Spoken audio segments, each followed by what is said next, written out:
All right, guys, coming to you live from the Island Time Studios. This is Tim Lauer, and today we got a special guest, Kevin Mohler. Kevin Mohler shared such stages with Grant Cardone, John Maxwell, and many others.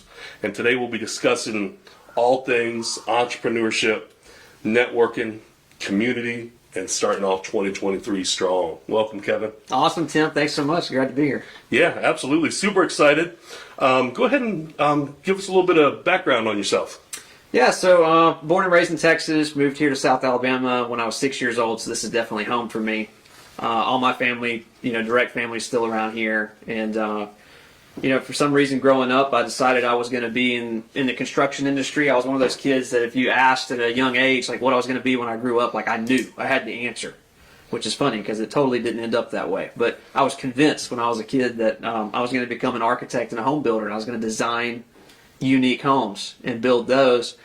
And so I started working for a pretty well-known general contractor here in Baldwin County. Craig Sinclair is a third-generation home builder. Nice. Custom home builder. And started working nights, weekends, and summers for him at age 13. And I wanted to know everything. Like, how do you read blueprints and plans? How do you know how to order certain amounts of supplies for construction? I wanted to know the whole thing. So I started to learn that at a young age. Nice. And in high school, took 4 drafting and design courses.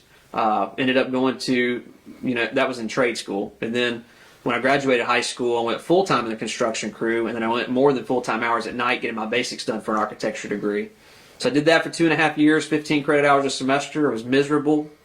And long story short, it was just working construction during the daytime and then going to college at night. And it was a blessing because it was one of the most difficult times in my life where I desperately needed more income, but I didn't have time for another job. Gotcha. So I was really forced to become an entrepreneur. It put me in this situation that felt like a pressure cooker where like I needed the income, but no one would hire me because I didn't have the time. I was working construction and I was going to college. So weekends were my only time to study and catch up and make sure that I was going to, graduate. Cool. So I started my first business and really failed, for many, many, many months. But it got my wheels turning and got me engaged in the marketplace and helped me to stretch. And that business ended up working. About 7 months later, I quit construction, went full-time, and Nice. never looked back. Built a portfolio of companies since then. I'm passionate about ministry and missions and kids with special needs and business, obviously, and living life to the fullest. That's awesome. That's awesome. What a great story, Kevin.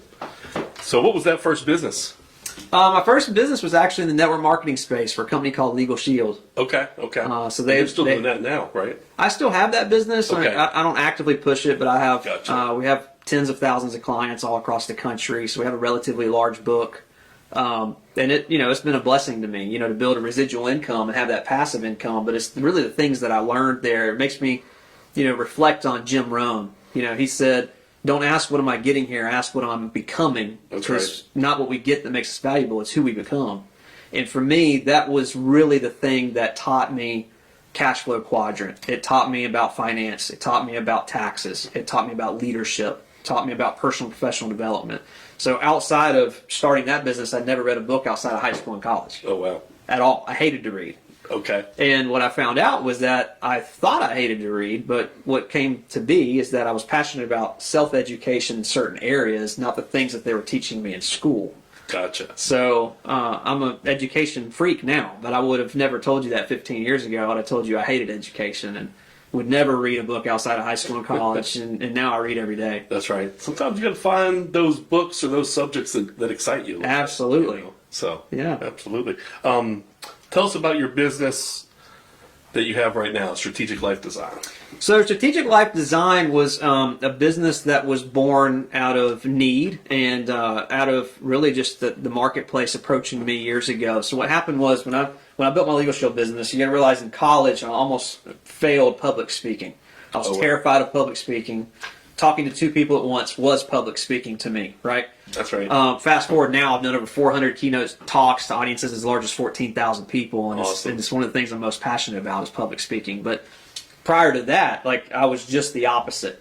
And so going to college, learning about public speaking because I had to take that class, almost failed that class, barely get through, start my first business, start to scale my first business. And what happened, and you got to realize this was 15 years ago, so technology wasn't what it is today. But I had people coming on board across the country that needed training and support. So that's how I grew my business. So literally, I'd hop on a plane and go fly somewhere because we weren't just on Zoom back then, right? Or Facebook Live, right? So I would fly around the country and teach and train people how to do what I was doing from South Alabama as a 20-year-old, right? Wow. Because at 21, I became an executive of that company, and they were worth, at the time, $350 million. I was the youngest executive in the history of the company at that time. Nice. So I was traveling around the country teaching people how I was doing this. Well, a lot of the people in the audience were entrepreneurs or part of associations or boards or nonprofits. So at the end, I oftentimes got asked to speak at other events that had nothing to do with my business. Okay. And I'll never forget, I was like, well, yeah, I'll share, something. What do you want me to do? And I'd go talk. And one day I had a guy that said he would pay me. Nice. And I'm like, okay. And he's like, how much would you charge? I'm like, what's it worth to you? And I forget what it was, but it was like a couple grand. Oh, wow.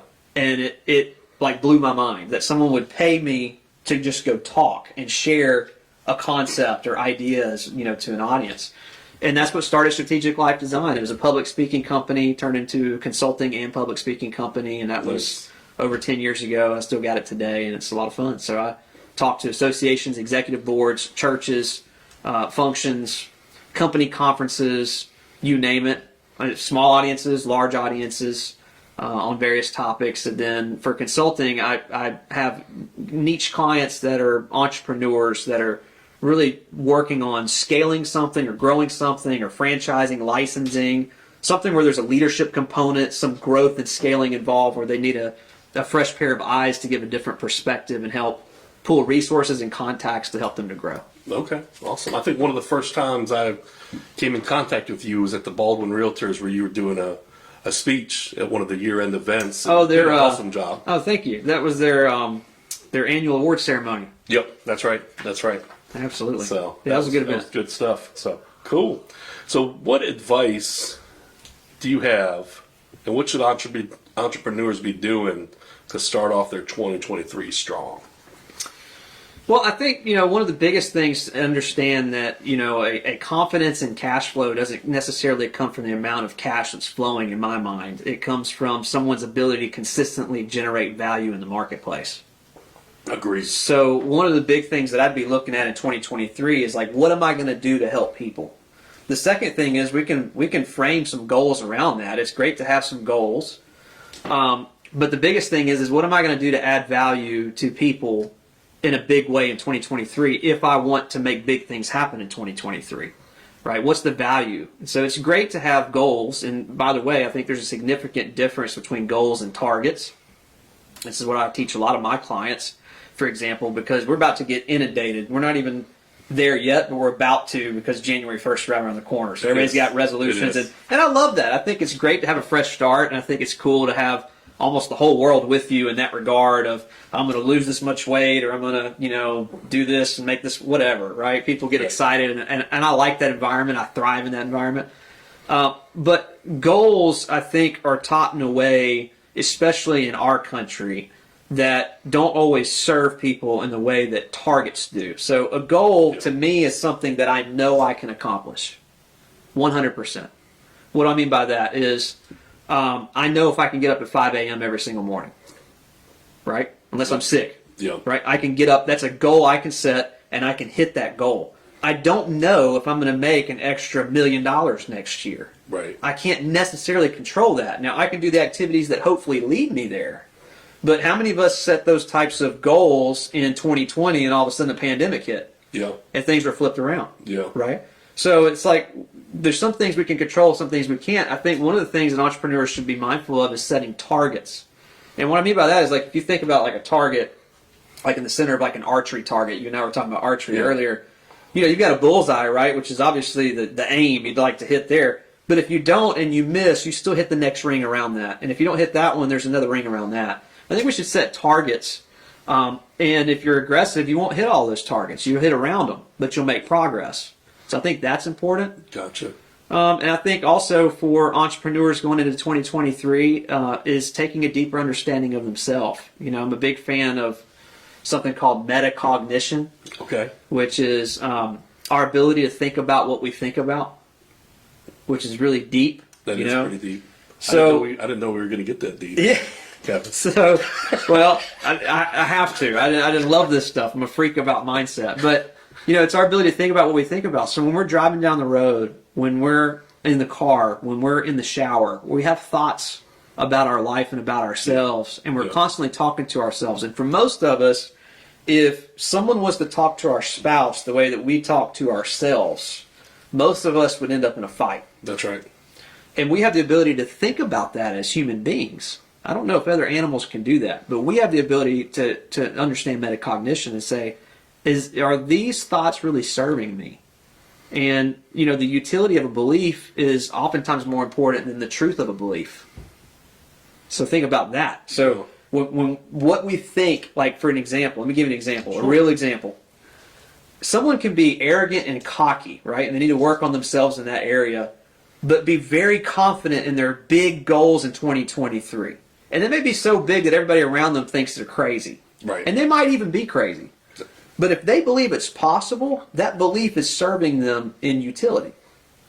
Now, take the same situation and flip it around.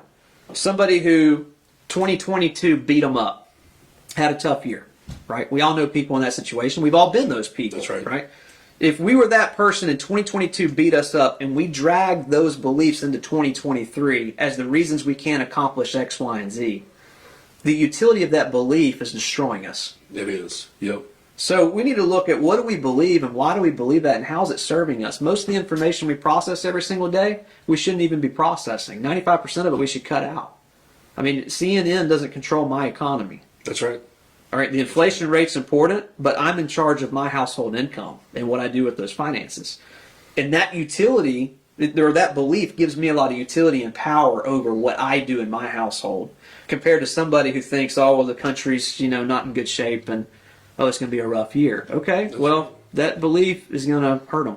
I think you're 100% correct, and I think we go into these cycles, and a lot of it is driven by people's mindsets. So we're going into let's say a recession cycle or a down market cycle. So everybody's first reaction is contract, get out of the marketplace, hold on to what I have, and not go out and expand into it. But it's actually, in my opinion, in my mindset, and I think in most people's mindset that have that, is it's a great opportunity to expand into the marketplace. It's a huge opportunity. And, usually when everybody's running that way, it's a great opportunity to run the opposite. Absolutely. Well, we'll expand on that. The average of anything is horrible when it comes to our life, right? I don't want anything that's average. I don't want to. If I have an average marriage, it ends in divorce. If I have average health, I'm sick. If I have an average anything, is the opposite of what I want. So if average is what most people are doing, if you do what most people are doing, you're going to get what most people are getting, and it's not something that any of us want. No. So if we want an above average outcome, we have to do what other people are not doing and recognize opportunities like that when people are getting out as saying, hey, where's the opportunity for me to get in? And I think the fastest way to learn that is to hire a coach. Yeah. Right? So prime example, I would never buy an investment opportunity without running it by you. Why? Because you've been there, done that, still doing it. You're in the market every single day. So you see things clearer than I do as a small real estate investor here and there. I don't have a grasp on the market, and I don't have the eyes to see what you do. But if I run it by you, then we can collectively make magic happen. So I think find somebody who's been there, done that, still doing it is vital. For entrepreneurs, where there's someone that wants to start a business in 2023 or wants to take their existing business to a whole new level, find somebody who's your biggest shortcut, that can mentor you. And I've found throughout the years, myself included, that the reason why most people don't have a mentor is they don't ask. Yeah. They don't go to someone who's been there, done that, still doing it. They think in their mind, oh, they're busy, or they don't have time, look, just go serve that person, buy them a cup of coffee or lunch or something, and ask them if they'll mentor you. And you'll find that there are a lot more mentors out there than what people think. Yeah, I agree. And I think you're one of those type of people where somebody came to you and said, Kevin, I need some help with this part of my life or this part of my life. You would be open to it. Same thing with me. It's like if people come to me and say, hey, give me some of your advice on this area or starting a new business or, what does the market look like? I love to do it. And anybody out there that I've done it with knows that. But I agree with you. I don't think there's enough people out there that just take that little bit of initiative for whatever reason it is. Maybe they don't want to be bothersome or different things, but in life you got to kind of go out and push and prod and make life happen. Go out on the end of the limb. That's where the fruit is. Absolutely. Yeah. Cool. Absolutely. So at the first, when we started talking about starting off 2023 strong in goals, you talked about adding value to people. So tell me the importance about that and give me some examples of what you think would be adding value. Sure. So, anytime you feel stuck, anytime somebody feels stuck in business, that's the default question. That's a North Star they can always go to, is that, hey, cash flow is stuck or revenue is down or what. Look, let me bring back into what the value I bring to the marketplace, right? Again, that's where all my confidence comes from. I feel like, and again, we talk about the utility of beliefs. This serves me well. Whether it's right or wrong is irrelevant. I feel like I work on myself so hard that I'm valuable to almost any organization that's out there. So it makes me feel almost bulletproof, because if I fail, there's somebody that can use me somewhere else, maybe a different industry or a pivot. But it gives me so much confidence moving forward because I develop my skills, right? With communication, with people, with networking, with relationships, with communication. These are things that I work on a regular basis. So, for people looking into 2023, adding value to the marketplace needs to become their default. So if business is shrinking or if it's not where you want it to be, what can you do to serve people? It might be on social media. It might be giving tips, right, that you don't get paid for. But what does it do? It draws eyeballs and attention. That's right. Because most people are thinking, what am I getting, instead of who am I serving?